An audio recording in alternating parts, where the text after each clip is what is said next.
2026 թվականը սկսվեց երևանցիների համար անսովոր մտահոգիչ տեղեկությամբ։ Պարզվեց Հայաստանի մայրաքաղաք այսուհետ չի ունենալու շուրջօրյա ջրամատակարարում,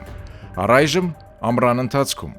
Պատճառները երկուսն են՝ կլիմայի փոփոխությամբ պայմանավորված բնական ջրաղբյուրներում գրեթե 1/4-ով նվազել է ջուրը և զգալիորեն աճել է սպառումը։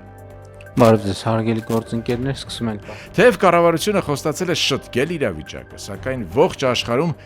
ջրի խնդիրը միայն սրվում է։ Անցած տարվա հոկտեմբերին Իրանի նախագահ Փեզեշքյանը անդրադառնալով Թեհրանի առջև վերհառնած ջրամատակարարման լուրջ խնդրին հայտարարեց. «Եթե ջրի սահմանափակումները չօգնեն, ստիպված կլինենք տարհանել Թեհրանը»։ Երկիր մակերևույթի 71%-ը պատված է ջրով, որից 91%-ը աղի ջրեր են, ու խմելու համար մնում է 2,5-ից 3%, սակայն այդ 2,5-ից 3% ջուրը հասանելի չի մարդկությանը եւ դրանից ընդամենը 0,01%-ն է, որ մարդիկ կարողանում են հայթայթել եւ խմել, մնացածը գտնվում է ստորգետնյա մակերևույթի վրա կամ սառցադաշտերում, ու այս ջրի քանակով պայմանավորված, հասանելիությամբ պայմանավորված ջուրը դառնում է կենսական նշանակության ռեսուրս, որ այդքան էլ հեշտ հասանելի չի հայթայթելու համար։ Ջուրը հատկապես 21-րդ դարում ոչ միայն կենսական ռեսուրս է, այլև ազդեցության գործիք։ Եթե 20-րդ դարում նավթն էր իրավիճակ փոխում, ապա 21-րդ դարում այդ տեղը աստիճանաբար զբաղեցնում է ջուրը։ Երբ որևէ պետություն վերահսկում է գետի ակունքները, նա որոշակիորեն վերահսկում է կենսական այդ ռեսուրսից գետից օգտվող այլ պետությունների ապագան։ Մենք խոսում ենք այն միտման մասին, երբ վերին հոսքի երկրները սահմանափակում են ներքին հոսքի երկրների ջրերը, ու մենք բերում ենք Թուրքիայի, Սիրիայի եւ Իրաքի օրինակները, բայց հայ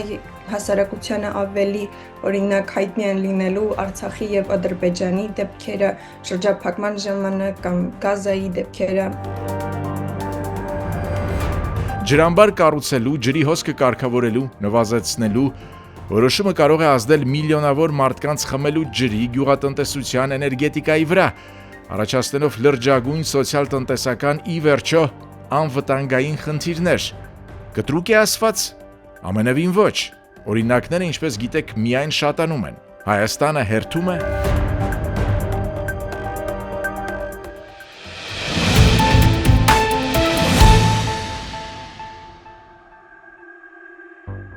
Թուրքիան 5 անդրսահմանային գետերի վերին հոսանքի երկիր է։ Աղբյուրները Թուրքիայի տարածքում են եւ այդ գետերը հոսում են հարևան երկրներ՝ Եփրատ, Տիգրիս, Կուր, Արաքս, Ճորոխ։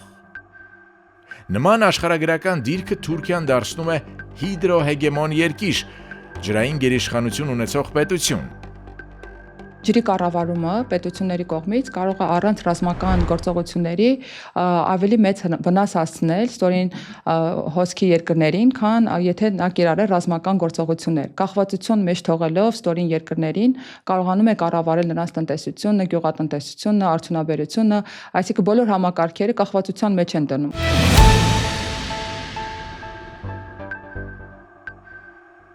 Հեռավոր 1960 թվականին Հայաստանին հարևան երկրում մեկնարկեց հարավարևելյան Անատոլիայի նախագիծը, որի շրջանակում պետք է կառուցվեին 22 ամբարտակներ և 19 հիդրոէլեկտրակայաններ։ Ըստ տեղեկությունների, մեծ մասը կառուցվել է։ Եփրատին բաժին է ընկնում Սիրիայի ջրամատակարարման մինչև 86%-ը, Իրաքի ջրամատակարարման գրեթե 89%-ը, բավարարվում է Տիգրիսի և Եփրատի համակցված պաշարների հաշվին, և հարավ-արևելյան Անատոլիայի նախագծի իրականացումը հանգեցրեց հարևան այդ երկրներում ջրի պակասուրդին։ Թուրքիան սահմանափակելով ներքին հոսքի ջրերը, օրինակ Սիրիա եւ Իրաք գնացող ջրերը կարողանում է քաղաքական ճնշումներ գործադրել, ու երբ որ այս երկրները փորձում են Թուրքիայի հետ բանակցությունների գնալ, Թուրքիան պահանջ է ներկայացնում, որպեսզի այս երկրները որոշակի խնդիրներից հրաժարվեն։ Օրինակ մենք տեսել ենք, որ եւ Սիրիայի եւ Իրաքի դեպքերում շատ երկարաժամկետ տասնամյակներ տևած բանակցություններից հետո Թուրքիան, որ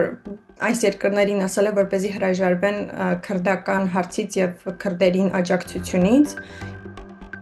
Որոշ զեկույցներ վկայում են, որ Իրաքի ու Սիրիայի ջրամատակարարումները կրճատվել են մոտ 40%-ով յուրաքանչյուրի պարագայում։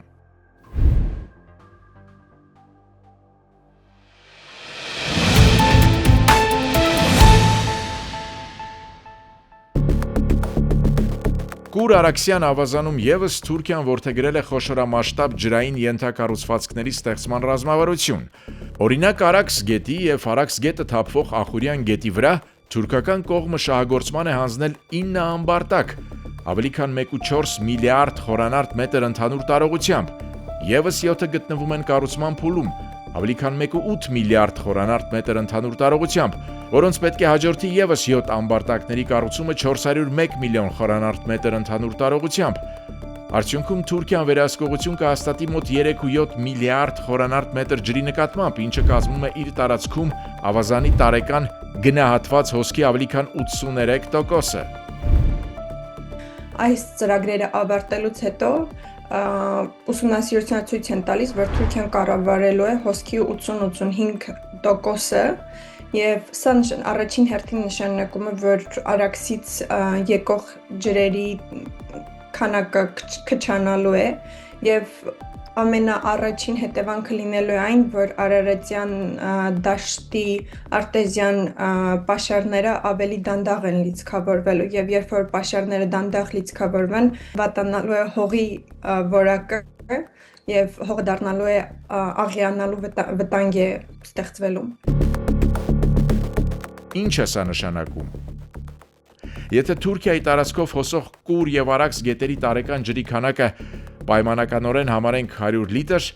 ապա այս նախագծերի ավարտից հետո Թուրքիան կունենա այնպիսի հզորության ջրամբարներ, որոնք կարող են իրենց մեջ պահել այդ 100 լիտրից 83-ը։ Հետևաբար Անկարան կարող է որոշել երբ բաց թողնել ջուրը եւ ինչ քանակով։ Այս տարվա մայիսին Երևանում առաջին անգամ գումարվեց Ախուրյան Արաքս գետերի ջրերի համատեղ օգտագործման Հայաստան-Թուրքիա հանձնաժողովի համատեղ նիստը։ Հայաստանի ջրային կոմիտեի հաղորդման համաձայն կնքվել են փաստաթղթեր մեջբերենք 2 ստեկ շահավետ պայմաններով եւ ձեռք են բերվել մի շարք կարևոր պայմանավորվածություններ։ Ջրի հասանելիության նվազումը Հայաստանի համար ունի ոչ միայն բնապահպանական, այլ նաեւ սոցիալ-տնտեսական եւ անվտանգային հետևանքներ։ Գյուղատնտեսությունը հանդիսանում է ամենակարևոր հենասյուներից մեկը Հայաստանի Հանրապետության պարենային անվտանգության համար եւ ջրի պակասը անմիջապես հանգեցնում է բերքատվության նվազմանը եւ իհարկե պարենային կախվածություն է առաջացնում արտաքին շուկաներից։ Դա իր հերթին բարձրացնում է պարենային գները եւ խորացնում է սոցիալական անվստահությունները ու իհարկե ծանր հարված է գյուղական բնակչությանը, որի եկամուտների մեծ մասը կախված է գյուղատնտեսությունից եւ բերքատվությունից։ Երկարաժամկետ հետևանքները կլինեն գյուղական տարածքների դատարկումը եւ միգրացիան։ Բացի դրանից, պարենային կախվածությունը աճը խոցելի է դարձնում Հայաստանը արտաքին քաղաքական եւ աշխարհաքաղաքական ցնցումների նկատմամբ։ Այսինքն ջրի պակասը վերածվում է ոչ միայն տնտեսական, այլ նաեւ ազգային անվտանգության խնդրի։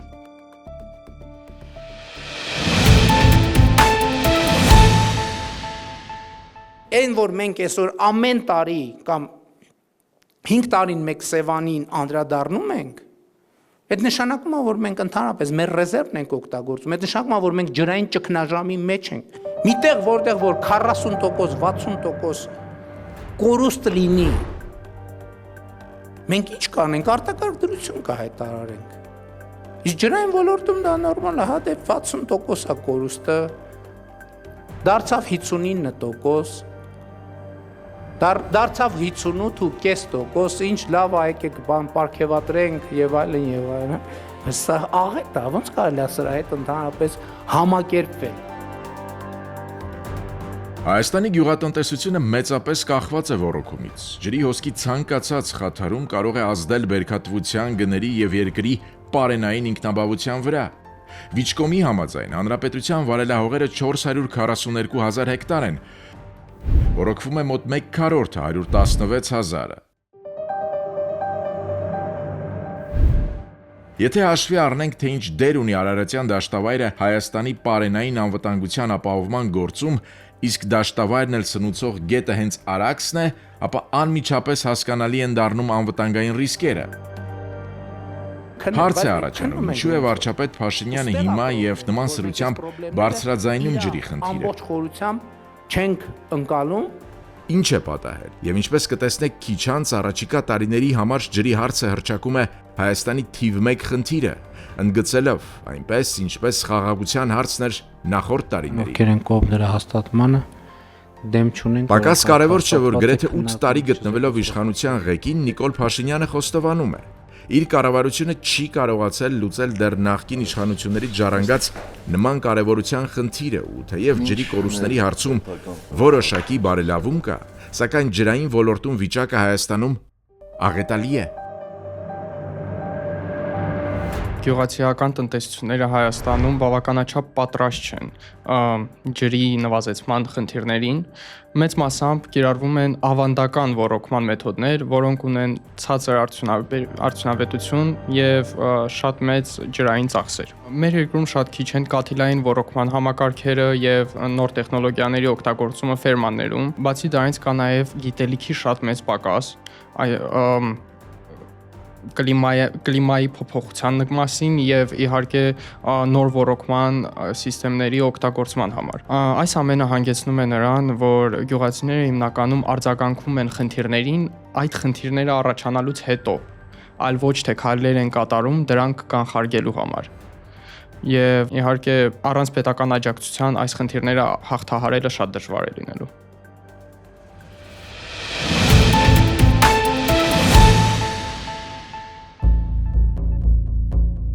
Գլոբալ ջերմացումը խորացնում է ջրի խնդիրը։ Եթե կենարար հեղուկի համար մրցակցությունը սրվի,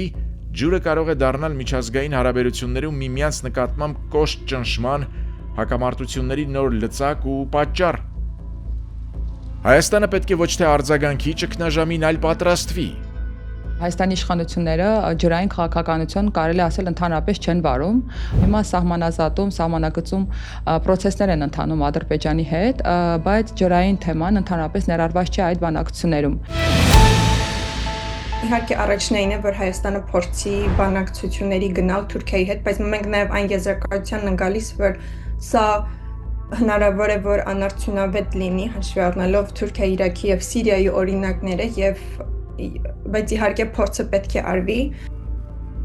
Տարածքային կառավարման եւ ենթակառուցվածքների նախարարության համաձայն տարեկան Հայաստանում ձևավորվում է ջրի 7.2 միլիարդ խորանարդ մետր մակերևույթային հոսք, որից 1.2 միլիարդը ամբարվում է 80 ջրամբարներում էներգետիկ եւ ոռոգման նպատակներով։ Ամեն տարի ոռոգման նպատակով իրականացվում է 1.2 միլիարդ խորանարդ մետր ջրար, իսկ ոռոգման նպատակով գործող ջրամբարներում հնարավոր է կուտակել առավելագույնը 980 միլիոն խորանարդ մետր։ Հայաստանի Հանրապետության կառավարությունը պետք է առաջին հերթին երկարաժամկետ քաղաքականություն մտցնի։ Այսինքն պետք է արդիականացնի նոր համակարգերը, ավելի շատ ոռոգման համակարգերը, կաթիլային ոռոգումը եւ իհարկե թվային կառավարման համակարգերը։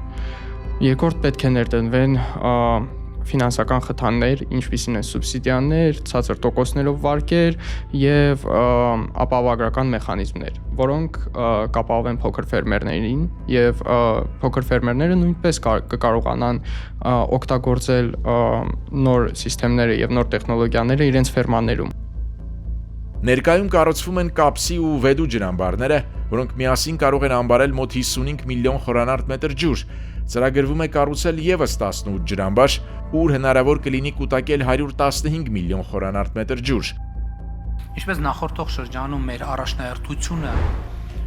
ամենակարևոր առաջնահերթությունը խաղաղության օրակարգն էր, որը մենք իրականացրինք, հաջորդ 5 տարվա մեր ամենակարևոր առաջնահերթությունը պետք է լինի մեր ջրային ռեսուրսների կոնսոլիդացումը եւ կառավարումը։